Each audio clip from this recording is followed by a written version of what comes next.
जैसे जैसे काउंटिंग आगे बढ़ती गई, जन स्वराज के सपोर्ट्स का जोश भी बढ़ता गया। दोपहर 12 बजे तक तय हो गया था कि बांकीपुर से प्रशांत किशोर ही जीतेंगे। प्रशांत किशोर ने ये सीट करीब 19,000 वोटों के अंतर से जीत ली। उन्हें करीब 50% वोट मिले।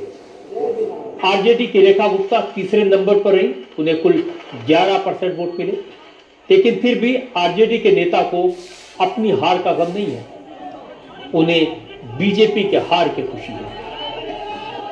आरजेडी नेताओं का कहना है कि बांकीपुर सीट आरजेडी ने कभी जीती नहीं थी, ये बीजेपी की सीट थी, बीजेपी की सबसे मजबूत सीट थी। इस सीट पर विरोधी दल का जीतना बड़ी बात है और ये कुछ हद तक सच भी है।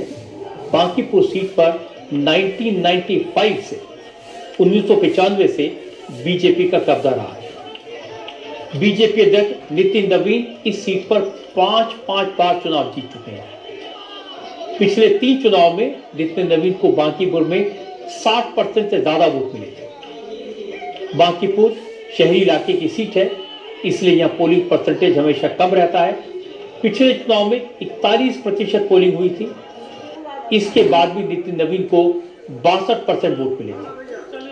वो 51,000 से ज्यादा वोटों के अंतर से जीते थे। लेकिन इस बार पोलिंग परसेंटेज घटकर 34% रह गया और बीजेपी को मिले वोटों का परसेंट भी 60 से घटकर 34 पर आ गया। बिहार में एनडीए की सरकार है, मुख्यमंत्री बीजेपी का है, मुख्यमंत्री आवास इसी इलाके में आता है। कैंपेन की कमान सम्राट चौधरी ने संभाली थी। प्रचार के दौरान प्रशांत किशोर के निशाने पर भी सम्राट चौधरी ही रहते थे। आज जीत के बाद भी प्रशांत किशोर ने कहा कि उन्होंने बांकीपुर की जनता से सम्राट चौधरी को हराने के नाम पर ही वोट मांगे थे। जनता ने अपना फैसला सुना दिया है। अब बीजेपी हाईकमान को तय करना है कि जनता का संदेश सुनने के बाद भी वो बिहार की बागडोर सम्राट चौधरी जैसे नेता के हाथ में ही रखती है या उसे बदल देती है। न मांगा जाए, ये भाजपा के केंद्रीय नेतृत्व को ये संदेश देने का एक प्रयास है बिहार की जनता के द्वारा कि बिहार में किसी अच्छे व्यक्ति को मुख्यमंत्री बनाइए। आपको जनता ने 202 विधायक जिताए हैं। किसी अपराधी, किसी गलत चाल चरित्र चेहरा वाले व्यक्ति को बिहार का नेतृत्व मत दीजिए।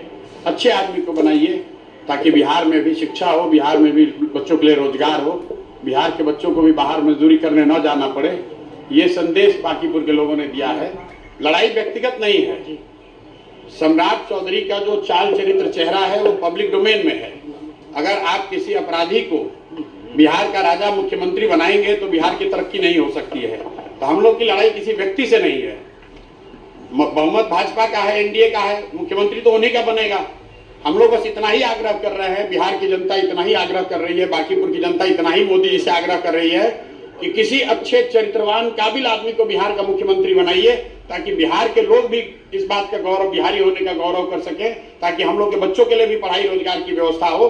सब कुछ सुविधा अगर गुजरात के ही लोगों को मिलेगी तो सिर्फ बिहार के लोग कहाँ जाएंगे। गुजरात के लोग 1 लाख करोड़ के बुलेट ट्रेन पर चलेंगे, वो ठीक है, लेकिन हम लोगों को कम से कम पैसेंजर भी तो मिलना चाहिए। बिहार